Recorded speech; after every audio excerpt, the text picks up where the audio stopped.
Well, it's been a very long trial, and I think we're very happy that it's finally over for the child.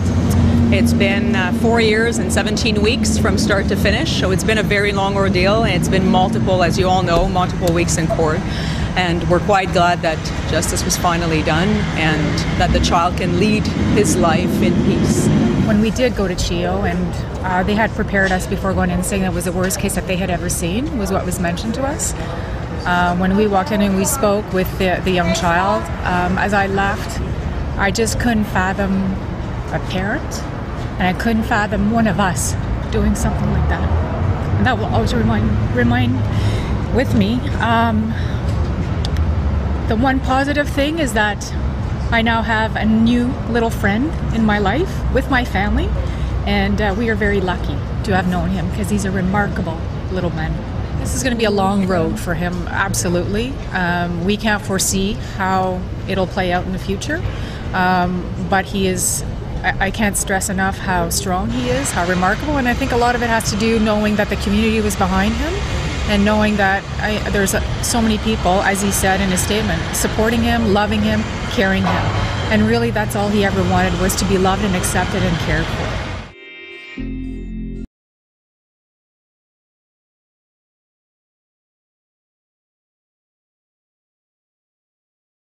Update: RCMP officer convicted of abuse and sexual torture of son sentenced to 15 years in prison. In December of last year, I posted about a Royal Canadian Mounted Police officer who had been convicted of numerous abuse-related offences after his son escaped from a makeshift dungeon he had created in the basement of his house. On Wednesday, that officer was sentenced to 15 years in prison for the torture he had inflicted against his son. Critics, including a group known as Bikers Against Child Abuse, complained that the sentence, which likely will amount to 8 years at the most, was insufficient in light of the severity and nature of the crimes involved. At the time of his arrest in 2013, that son was described as looking like someone from a concentration camp movie. Despite being 11 years old at the time, he weighed just 50 pounds and had scars on his body, including those consistent with someone who had been shackled at the wrists and ankles for an extended period of time. In addition to being starved, chained up, and physically abused, the child was also sexually tortured by having his genitals burned with a lighter. Ironically, the officer worked for the RCMP's counter-terrorism unit. After escaping from the basement where he had been confined, the officer's son was spotted in nearby houses attempting to get water from the faucets within the yards. When one neighbor attempted to take him home, he collapsed from the effects of malnourishment. Ottawa Police Det Johanna Merlich and other investigators described his condition when they first saw him as unfathomable and difficult to comprehend. During court, the officer apologized for being a monster to his son and attributed his actions to PTSD resulting from having been abused himself. Although Justice Robert Merringer described the charges as horrific and the worst kind of abuse while stating that he didn't believe the officer had shown any true remorse, he nonetheless indicated that he avoided giving him a much harsher sentence. Prosecutors were seeking 23 years, due to the testimony from expert witnesses about his mental state and the contention that the abuse was caused by PTSD. The officer was convicted of 2 counts of aggravated assault, 1 each of sexual assault causing bodily harm, unlawful confinement, assault, and failing to provide the necessaries of life, plus several firearms offenses. In addition, the officer's wife, and the prototypical evil stepmother of the child, was also convicted of assault with a weapon and failing to provide the necessaries of life, but received a sentence of just 3 years. The names of the officer and his wife have not been released publicly per a court order to avoid identifying the child who was victimized by them. Local news coverage. Hey Charlotte County, this is Charlotte County COPWATCH, and I wanted to explain what fair use is. You can use pieces of news articles if you're doing it for news reporting, you have commentary, and you're doing it for education purposes. So that's what fair use is, as you can see right here.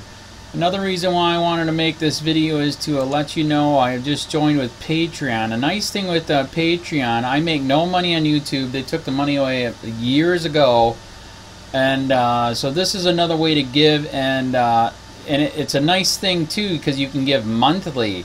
You can give $1, $5, $10, whatever. I do 4 to 5 hours a day on trying to wake the sheeple up on how corrupt it is and different ways that you can fight the corruption.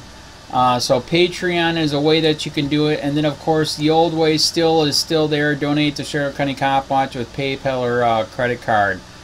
So keep that in mind. 4 to 5 hours a day. I make no money, but the corruption happened to me and I'm sick of it, so I'm trying to wake people up. But my wife would love it if some, if we could get some help out there. There's 47,000 subscribers. Just think if each one of you subscribers just gave a, let's say, actually, yes, $1 a month. 47,000 subscribers gave $1 a month. That would be awesome. That's not going to happen. But anyways, that would be great if it did happen. But, do the math in your head. Just think about it. Like I said, 4 to 5 hours a day. I get no money from YouTube. YouTube has gone nuts. You can't do anything anymore. They're taking the money away everywhere. So these are a couple different ways that you can still help out with all this time that I put in. And as you know, I'm in a special situation where, at least I can do it. 4 to 5 hours a day. We have a cleaning company during the day. That's what allows me to do this, and we're debt-free. So this is my hobby.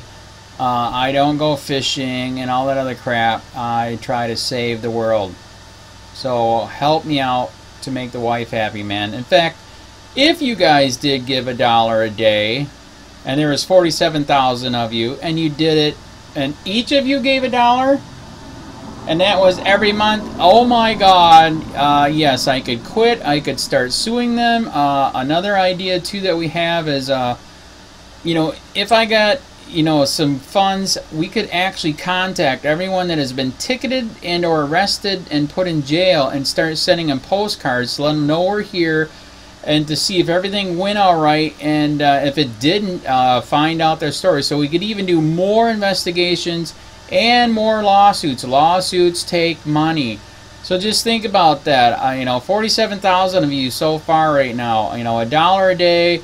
$1 a month on Patreon, or $5 a month Patreon, 10, 20, whatever. Just do the math in your head. Help out. This is a lot of work every single day. Thanks.